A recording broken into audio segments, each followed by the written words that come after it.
आज हम भूआकृति विज्ञान में भूआकृतिक संकल्पना में तृतीय संकल्पना के बारे में अध्ययन करेंगे। मैं डॉक्टर सुनंदा भंडारी, सह आचार्य भूगोल, राजकीय महाविद्यालय टोंक।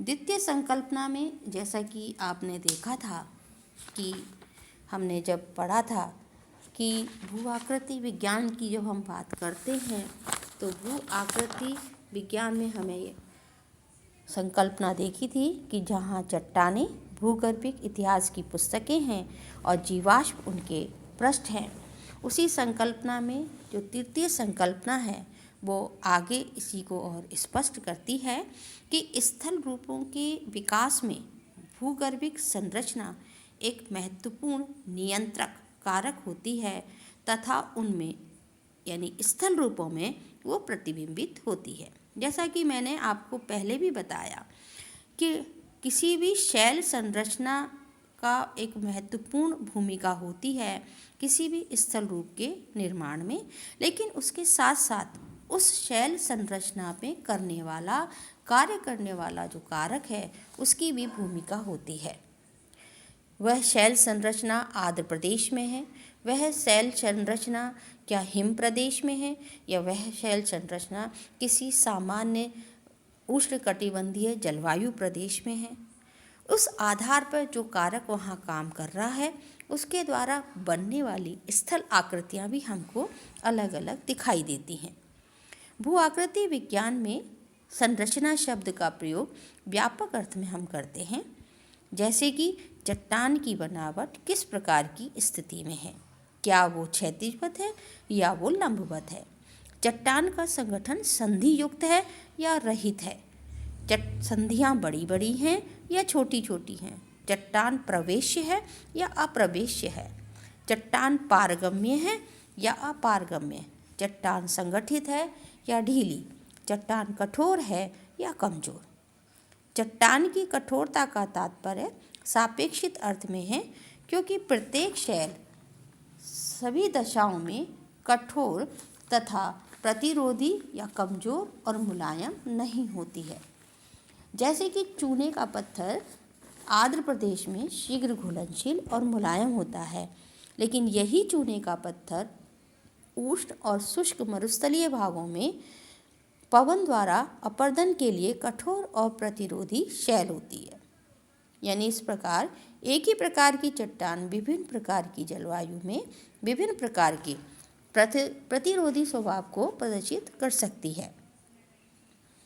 चट्टान की परतों का जो रूप है उसके अंतर्गत चट्टान की विभिन्न परतों का समानांतर अथवा लंबवत स्तर से है।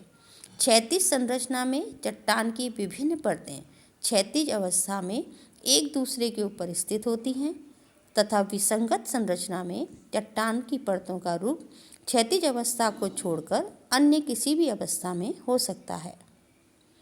संरचना के अंतर्गत हम तीन बातों को करते हैं कि चट्टान की प्रकृति यानी किस प्रकार की है, आग्नेय, अवसादी, रूपांतरित, चट्टान में स्तर की व्यवस्था कैसी है, क्या वो लंबवत है या क्षैतिजवत है, चट्टान का संगठन किस प्रकार का है, क्या वो पारगम्य है या अपारगम्य है, क्योंकि किसी भी स्थल आकृति के निर्माण में चट्टान की संरचना अपनी बहुत महत्वपूर्ण भूमिका निभाती है। उसी के आधार पर हमको विभिन्न प्रकार की जो भू आकृतियाँ हैं वो दिखाई देती हैं, क्योंकि हमने देखा भी है कि किसी स्थल पर हमको चट्टान की संरचना कठोर है, लेकिन यदि वो क्षैतिजवत है तो वहाँ पे हमको बनने वाली स्थल आकृति अलग दिखाई देगी। लेकिन जहाँ पर चट्टान की संगठन या संरचना में हम देख रहे हैं कि शैलें लंबवत हैं, संधियाँ लंबवत हैं, तो वहाँ पर हमको अलग प्रकार की स्थल आकृति दिखाई देगी। चट्टान यदि कठोर है और वो यदि उष्ण क्षेत्र में है, शुष्क क्षेत्र में है, तो वहाँ पर हमको आकृति कठोर शैल पर दृढ़ स्थल आकृति का निर्माण होगा। लेकिन यदि चट्टान चूने वाली है, आर्द्र प्रदेश में है, तो वहाँ पे हमें चूने की शैलें शीघ्र घुल जाएंगी और वहाँ पर विभिन्न प्रकार की हमें कास्ट स्थलाकृतियाँ देखने को मिलेंगी। इसी प्रकार से यदि चूना शैल है, कैल्शियम कार्बोनेट की अधिकता है, घुलनशीलता है, रासायनिक अपरदन दिखाई देगा। धरातल पर हमें सिंक होल दिखाई देंगे, कास्ट टोपोग्राफी का स्वरूप दिखाई देगा। भेद्य है, प्रवेश शैल है, पानी आसानी से यदि अंदर चला जाता है तो वहाँ पर हमको धरातल के ऊपर पानी नहीं दिखाई देगा। शैल संधि किस प्रकार की है? दोनों शैल संधि अगर हमारी है तो उस पर हमें भौतिक, रासायनिक दोनों प्रकार के अक्षय होंगे। पूर्ण विकसित संधि वाली शैल प्राय भेद होती है, जिस कारण सतह पे जल की न्यूनता के कारण अपरदन कम होगा। धरातलीय नदियाँ भी संधि रेखा से नियंत्रित होती हैं। आयताकार प्रवाह प्रणाली के विकास पर हम देखते हैं संधियों का प्रभाव सर्वाधिक दृष्टिगोचर होता है, जहाँ पर संधियों के सारे अनेक सक्रिय तीव्र पार्श्व वाले प्रवेश द्वार या जो बन जाते हैं। तो यानी शैल की जो संरचना है वहाँ पर हमें विभिन्न कारकों के द्वारा विभिन्न प्रकार के स्वरूप दिखाई देते हैं, लेकिन भूगर्भिक संरचना एक नियंत्रक कारक के रूप में वहाँ के स्थल आकृतियों के स्वरूप का निर्माण करती है, लेकिन उसमें उस क्षेत्र विशेष में जलवायु भी अपनी महत्वपूर्ण भूमिका निभाती है।